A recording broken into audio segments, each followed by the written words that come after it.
And a lot of people say, well, when you're talking about spiritual and religious things, that's different. Truth is a completely different category for that. Well, that's actually a fallacy called special pleading. And that means that you've found a special exception to the rule.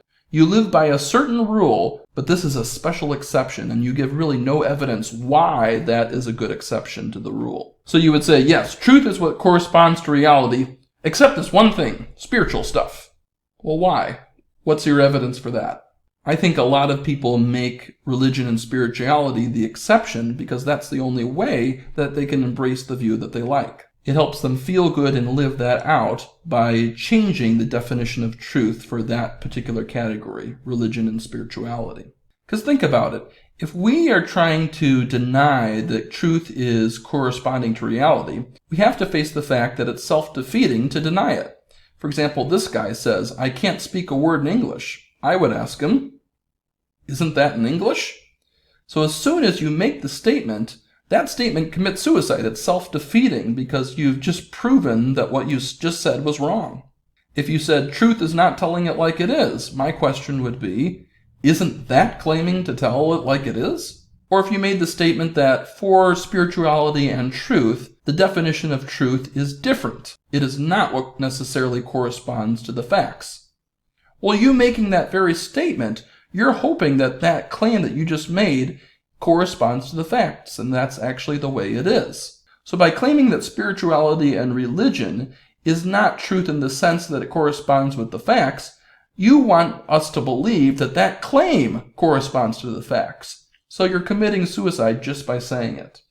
Now this is really important when you have opponents to this idea. So relativists deny absolute truth. They say all truth is relative.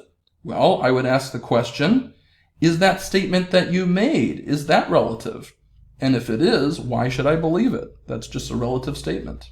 A big serious problem with relativism is relativists believe that relativism is true for everyone. But if that's true, then for everyone, then it's no longer a relative truth. It's an absolute truth. So it's self-defeating. And no one would ever be wrong about anything if you think about it.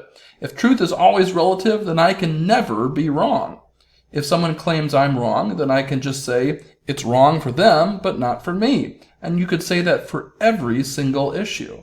Think about some of the horrible atrocities that have been out there. If the Jews who were sent to the concentration camps said, well, this is wrong what you're doing, and they said that to the Nazi soldiers, and the Nazis said, well, that might be true for you, but it's not true for us. That would be a very dangerous application to that, because they're just saying everything's relative there. No one could ever learn anything. If we can never be wrong, then we can never learn anything. For learning involves moving from not knowing truth to knowing truth. So if you get a bachelor's degree or a master's degree in something, we should be skeptical of it all because you can't really know anything. I would argue that that would be a very fatal mistake to think that way. So your beliefs cannot change a fact, no matter how sincerely they are held. I can sincerely believe the world is flat, but that only makes me sincerely wrong. Same thing's true about religion. You can believe it and be very sincere about it, but that doesn't mean it's true. And truth is true no matter what culture you're in. So 3 plus 3 equals 6 here, there, and every single place. It corresponds to reality. Just because you're raised in a certain culture, that doesn't make your beliefs true. You may believe something else, but that doesn't mean it actually corresponds to reality. Being raised a Nazi doesn't make Nazism true. If you're a racist and you were raised that way, that doesn't make racism true.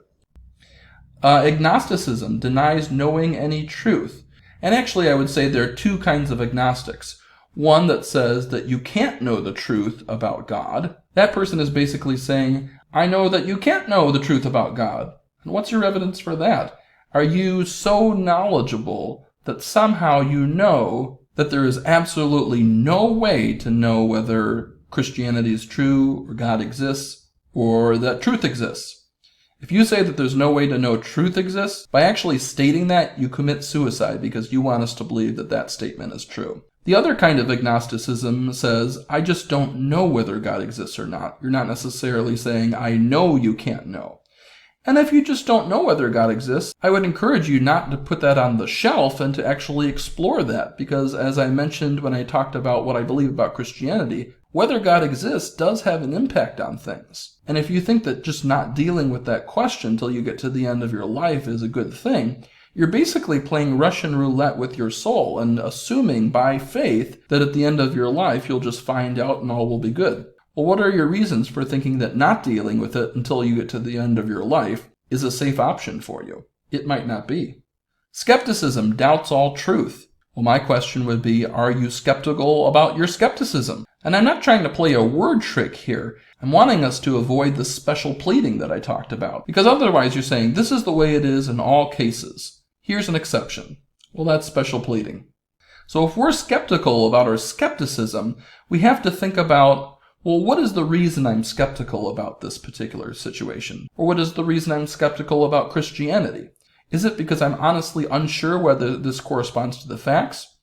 Or is it because I don't like it? Like I said, am I still thinking with that ice cream mentality? And so the real motivation behind my skepticism is I don't want to go there. So I'm going to think of as many reasons as possible to be skeptical about it. We have to doubt our skepticism too. And then postmodernism affirms that there's no truth at all. But it seems like if you're saying there is no truth, you want people to think that that claim that you just made is true. It's self-defeating. Or maybe you've heard the statement, is truth absolute? Like saying, it's true for you, but not for me. You could say, Bob, I really appreciate that you believe that Christianity is true, but it's true for you, but not for me. Well, my question would be, is that just true for you, but not for me? See, by making that claim, you're saying that that claim is true no matter who you're talking to, and no matter who it is.